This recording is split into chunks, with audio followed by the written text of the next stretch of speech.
അസ്സലാമു അലൈക്കും വറഹ്മത്തുള്ളാഹി. പ്രിയമുള്ളവരെ, ജീവിതത്തിൽ പല പരീക്ഷണങ്ങളിലൂടെയും കടന്നു പോകുന്നവരാണ് നാം ഓരോരുത്തരും. കടമുള്ളവർ, മാരകമായ അസുഖമുള്ളവർ, കുടുംബ പ്രശ്നമുള്ളവർ, അങ്ങനെ അനേകം പ്രശ്നങ്ങൾ അനുഭവിക്കുന്നവരാണ് നാം ഓരോരുത്തരും. ഈ പ്രശ്നങ്ങൾക്കെല്ലാം പരിഹാരമായി സർവശക്തനായ അള്ളാഹുവിനോട് നാം മനമുരുകി പ്രാർത്ഥിക്കാറുമുണ്ട്. എന്നാൽ പലപ്പോഴും തുടക്കത്തിൽ പ്രാർത്ഥിക്കുമ്പോഴുണ്ടാകുന്ന ഒരു ആവേശം പിന്നീട് പലർക്കും ഉണ്ടാകാറില്ല.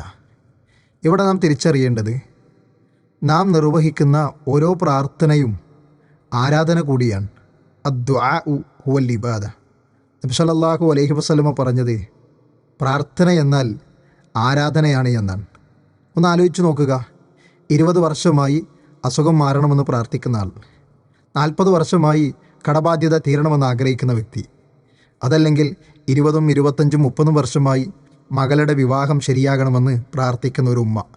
ഈ പ്രാർത്ഥനകളൊന്നും ഒരിക്കലും വൃഥയാവുകയില്ല.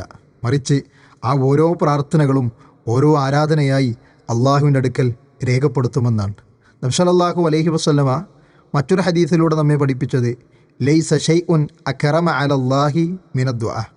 അള്ളാഹുവിൻ്റെ അടുക്കൽ പ്രാർത്ഥനയോളം മഹത്വരമായ മറ്റൊന്നുമില്ല എന്ന് നബി സല്ലല്ലാഹു അലൈഹി വസല്ലമ പഠിപ്പിക്കുകയാണ്. അതിന് കാരണം, ഒരാൾക്കൊരു അസുഖമുണ്ടാകുമ്പോൾ, ഒരു പ്രയാസമുണ്ടാകുമ്പോൾ അദ്ദേഹം ചില കാര്യങ്ങൾ കൂടെ അംഗീകരിച്ചുകൊണ്ടാണ് ആ പ്രാർത്ഥന നടത്തുന്നത്. ഒന്നാമതായി, അള്ളാഹുവേ, എനിക്കിത് സാധിക്കില്ല, എന്നെക്കൊണ്ട് ഇത് പൂർത്തീകരിക്കാൻ കഴിയില്ല എന്ന് അദ്ദേഹം അംഗീകരിക്കുകയാണ്. അതോടൊപ്പം തന്നെ, സർവശക്തനായ നിനക്ക് എല്ലാത്തിനും കഴിവുള്ള അള്ളാഹുവേ, നിന്നെ സംബന്ധിച്ചിടത്തോളം ഇത് വളരെ ലളിതമായ, ഏറെ നിസ്സാരമായ ഒന്നാണ് എന്ന് വിശ്വസിച്ചുകൊണ്ടാണ് ഏതൊരാളും പ്രാർത്ഥിക്കുന്നത്.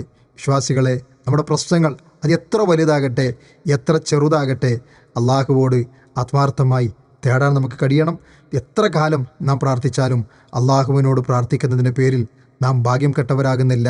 ആ ഓരോ പ്രാർത്ഥനകളും അള്ളാഹുവിൻ്റെ അടുക്കൽ വമ്പിച്ച പ്രതിഫലമുള്ളതാണെന്ന് തിരിച്ചറിയുക. ഒരിക്കലും പ്രാർത്ഥനകൾ അവസാനിപ്പിക്കാതിരിക്കുക.